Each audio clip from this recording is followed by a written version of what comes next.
guys, it's TEW2016 here and welcome to my second video documenting my offline save with the WWE and TEW2016. My second pay-per-views came around pretty quickly, which is a good sign. It's showing that I'm really enjoying the game, really enjoying the save, and the fact that I've been able to get from pay-per-view to pay-per-view within a couple of days. This won't be a regular thing. I think there may be times where I go maybe 2 or 3 weeks without a video. But it's good to see that to start off with the save, I'm really getting into it and really enjoying developing characters and getting people over. Unfortunately, not just getting people over, but we've had an injury, Chris Jericho.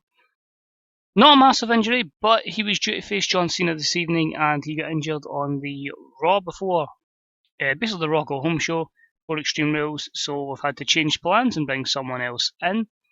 A bit of disappointment as well in regards to my pay-per-view deals. And none of the companies, well, not all of the companies. I think there's 2 that I'm not going to renew, which I believe is going to be the Dish Network and somewhere else. But we've managed to get deals, maybe not as good, but covering more areas. So hopefully that won't affect us too much. And as you can see, a lot of morale issues. Ryback failing the wellness policy is obviously giving it to Daniel Bryan. Jerry Lawler was because of a fight with Ric Flair, why he's got his morale issues. Few guys, not because of not being used on pay-per-views, but because they missed one Raw, which was annoying. The Undertaker, Mr. McMahon, is because of Mr. McMahon being caught having roids, and I had to suspend him, wellness policy. And then a few people because of the pay type thing, but that's cool. I don't mind the pay rise thing, because as has been discussed, there's always going to be people undervalued if you're the WWE to start with in a real world mod. The last one, Roman Reigns and the Usos. Why are they unhappy? Well, Roman decided to beat up Scott Stanford.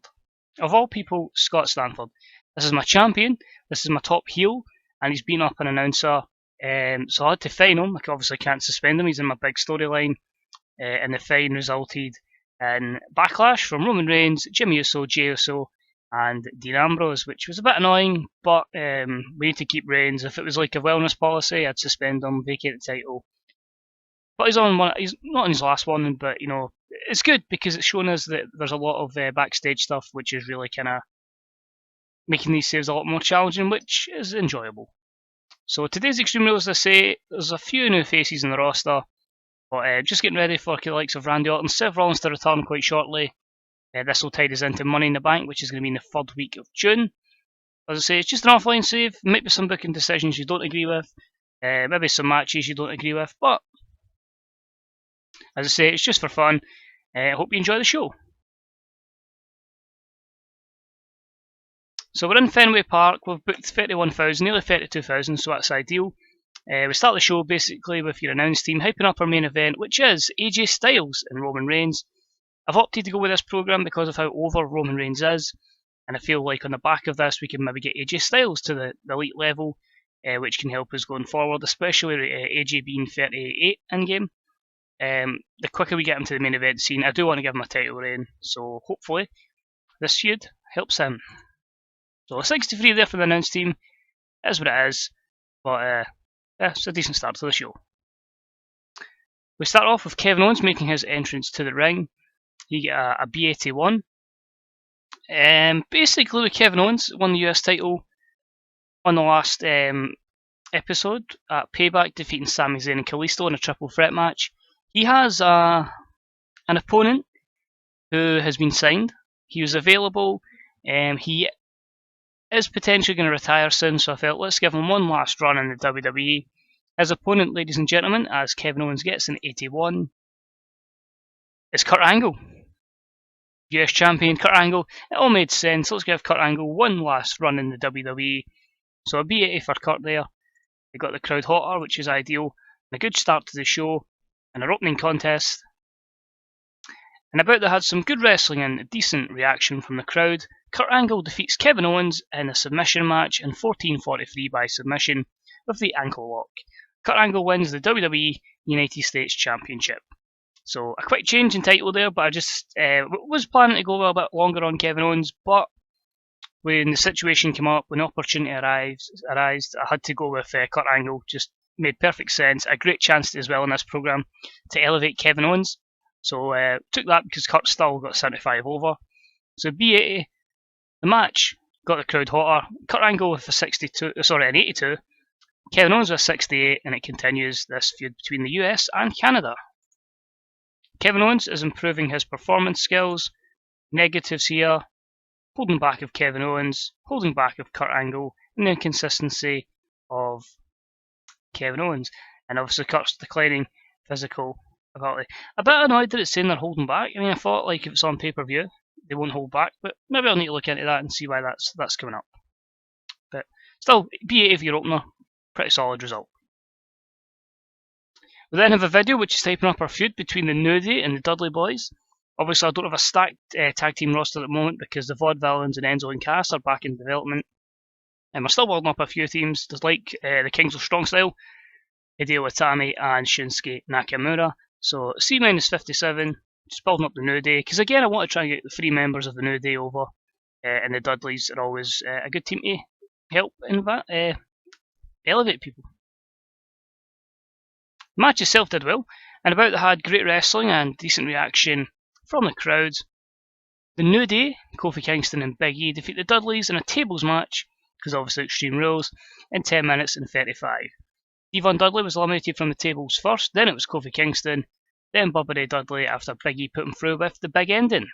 New Day make defense number 3 of the WWE World Tag Team titles. Devon was a weak link. Fair enough. B-71, so very happy with that. The usual awkward pairing of Kofi and Xavier, but I want to keep Xavier with them, so I'm not removing him at the moment. Kofi and Big E and the Dudleys, great chemistry. Somehow it suffered from psychology. I would like to think with Bubba Ray and Devon it wouldn't have, but it is what it is. Big E, the in-ring performance of 86, Kofi 78, Devon 66, and Bubba Ray with 81. We are trying to give Big E the push that everyone thinks he's going to get in real life, so I did try Big E versus Roman Reigns in a main event on Raw. It flopped and got a 49. A D plus 49, no psychology, and it just bombed. So any plans of making that a big match down the line? Probably unlikely, but hopefully one of them can learn some skills and we can get that match sorted. Big E improving performance, as does Kofi, and Devon Dudley improving technical skills. Negatives there, mostly for the Dudleys, and the lack of psychology, but overall a B-71 for your tag division. Pretty standard, pretty good. Next up, we then have a small promo I decided, because obviously Kurt Angle's won the title, so a quick promo from him just saying he's delighted to be the champion. He's beat Kevin Owens, America, basically. So B plus 87, Kurt Angle's getting better at his gimmick, and that's pretty solid. Nice little promo there from Kurt Angle. Next up, we've got a video hyping our last kicking champion storyline. Is it going to be Charlotte? Is it going to be Becky Lynch, who leaves as champion? D-37. Is this Becky's chance to shine? And about that had some decent wrestling, but little heat. Becky Lynch does defeat Charlotte in a submission match in 13:22 with the disarmer. Becky Lynch wins the WWE Women's Championship. Delighted that's got a C61. Hopefully we can continue to elevate these women and get that into the B-minuses, and then hopefully better and better. As I say, I do want to try and make the women get as over as possible and try maybe get an A with some of them. They've definitely got the potential. Both women get an 59, sorry, and the last kicking champ means the last kicker is actually the champion. Charlotte's improving her technical skills, and the reign of Becky Lynch begins. Having picked up the victory, Becky Lynch then celebrates with the championship, a D plus 49, but hopefully a good stage for Becky to try and get a bit of overness. I think it is about 30, she's at maybe 32 overness in most of America. So again, just try to push that up. If it means putting in a storyline with a male, getting us to like 40 or 50 overness, I'm going to go with it. Next up, we've got a video hyping up our feud between the returning Bray Wyatt and The Miz. Basically, The Miz had been winning matches, and then Bray Wyatt came out, cut a promo just saying, I want that title, basically. And basically, because Miz is this Hollywood guy, Bray's from obviously the forest, the wild, or whatever you want to call where Bray Wyatt's from. He's different, complete opposite of The Miz, so I just felt, yeah, we can put them together. I had a few ideas how I wanted this storyline to pan out, but the first encounter for the IC title is next. And in a decent match, Bray Wyatt does defeat The Miz, however it is by count out, in 13 minutes and 30, thus meaning The Miz retains the Intercontinental Championship.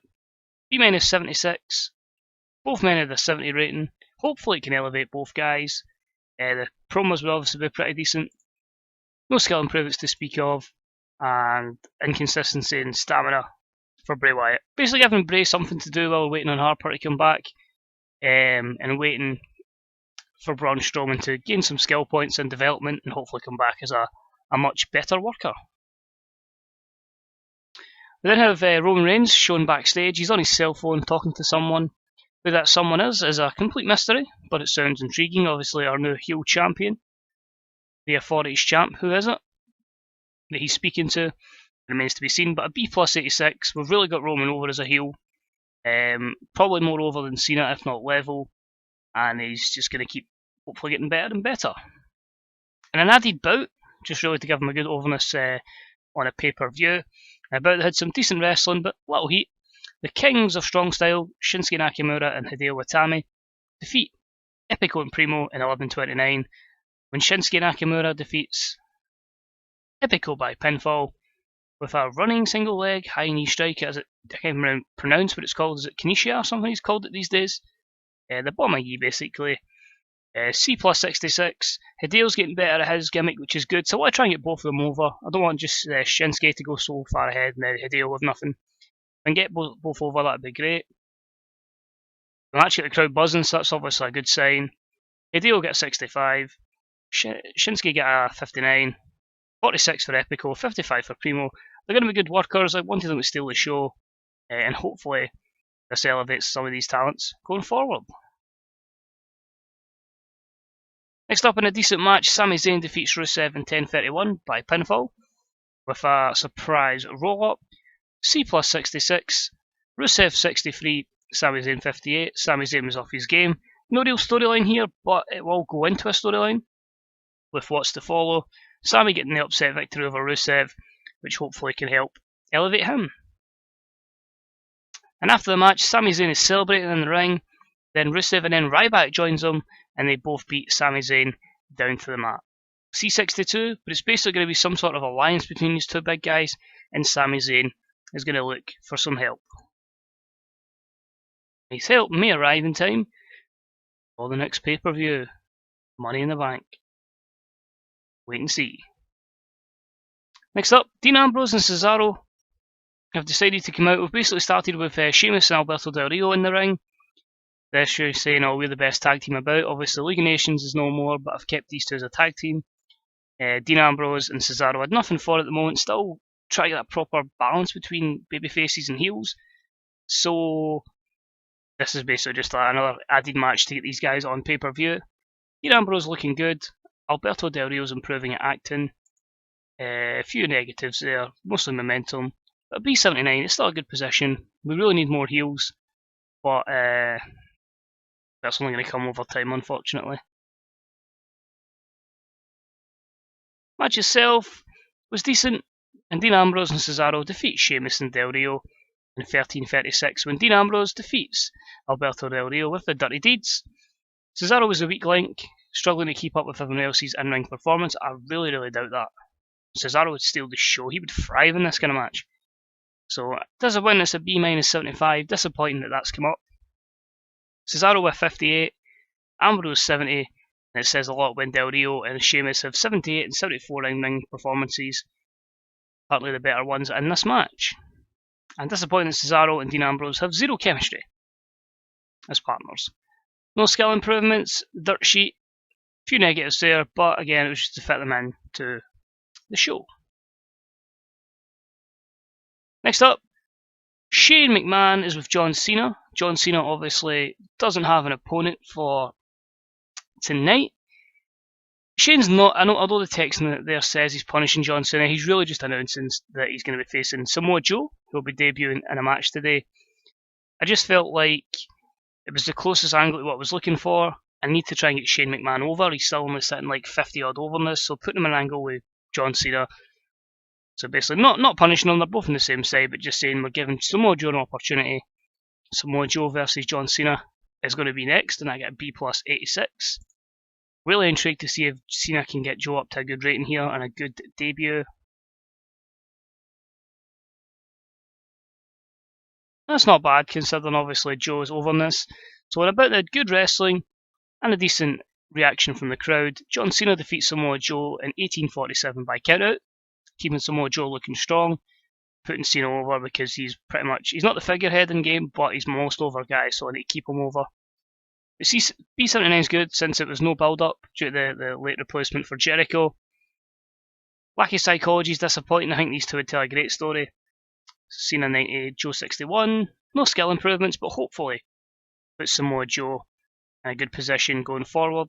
So we will have to eventually take Cena out of the main event due to his declining physical ability, but I don't want to ruin him like I've done in previous saves.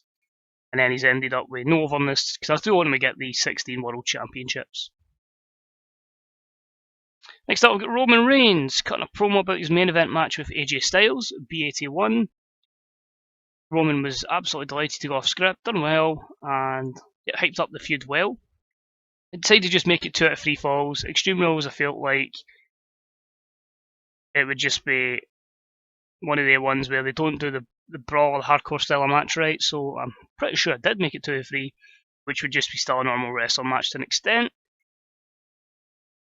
Then we get a video hyping it up, so really getting hyped up, really trying to get as good a rating as possible with a B plus 87. Match itself, done okay, B81's not fantastic. In a superb match, Roman Reigns defeats AJ Styles in 21-33 at 2 falls to 1.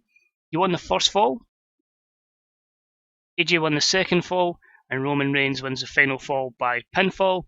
During the match, we saw Jey Uso and Jimmy Uso turn on AJ Styles. Both have become heels. Roman Reigns makes defense number 2 of his WWE World Heavyweight title. A B81 is okay. AJ Styles sustained a brain fog, so we'll need to see how that affects him in this. Jey Uso hinted at a heel turn. Both of them hinted at heel turns. They're obviously turning heel here. AJ Styles an 80, Roman Reigns got an 82. Storyline progresses. Both men improving Rumble skills. It's not terrible, but I think we may lose maybe Pop here. But Jey Uso, 8 segments, we're going to turn you heel. Went pretty well. Jimmy Uso, 8 segments, we're going to turn you heel. Went pretty well. So good heel turn there. The next segment was this. The locker room was not happy with Roman Reigns after his botch caused AJ Styles to get hurt. So a bit of detention with the over heel here. He's not a bad guy. He's not a good guy. He's just a guy that hurts people, apparently. But we end the show. AJ Styles, it says he's celebrating. AJ Styles is in the ring, basically, and he gets beat down by Roman Reigns, Jimmy Uso, and Jey Uso, who beat AJ Styles down to end the show. So B81 there. Jey Uso and Jimmy Uso not suited to their gimmicks. I will need to change their gimmicks now because I've turned heel. That's fine. I can do that post-show. AJ looked good. Jimmy underperformed. I am the guy. Storyline continues.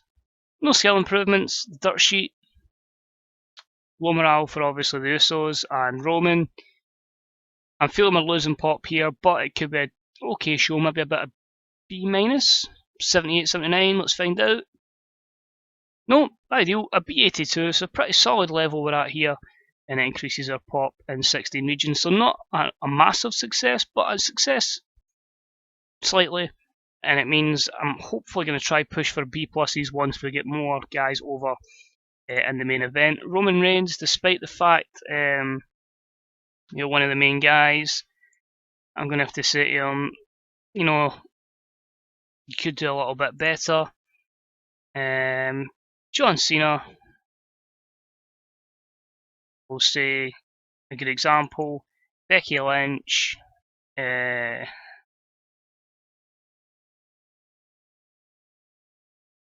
compliment her on a good performance, I think, because Becky's now champion. Roman Reigns didn't seem too concerned with my speech. John Cena was pleased, and Becky Lynch was pleased as well. So we'll have to see how the Usos have went pop-wise, and how bad in-game this has went to AJ injury-wise. AJ Styles is hurt. Let's have a look then. Physical. Oh, that's okay. We can still use them, that's cool. We're not going to put them in matches, I don't like working for injuries. But that's ideal that it's nothing, hopefully, that should take him out for too long. Let's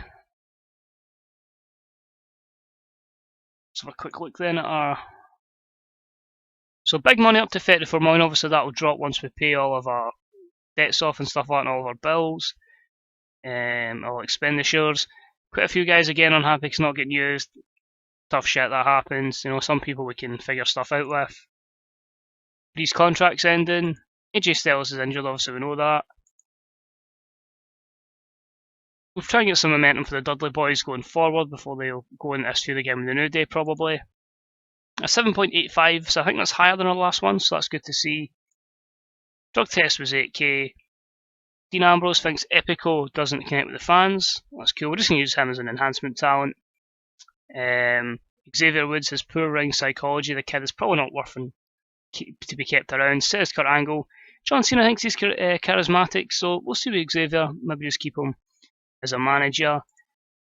So overall, interesting. We've got 3 weeks now to build towards Money in the Bank. I need to decide who's going to win Money in the Bank. And probably figure out storylines for the next couple of months. From a medical point of view, Neville's back in a week. Randy Orton's still another 4 months and 3 weeks, so I might try and do surgery on him. Seth should be back probably the night after next pay-per-view, in fact. We might have Seth back in time, but I'll probably hold his debut off until just return just before SummerSlam. Harper's still a good little bit, so I may look at surgery on him.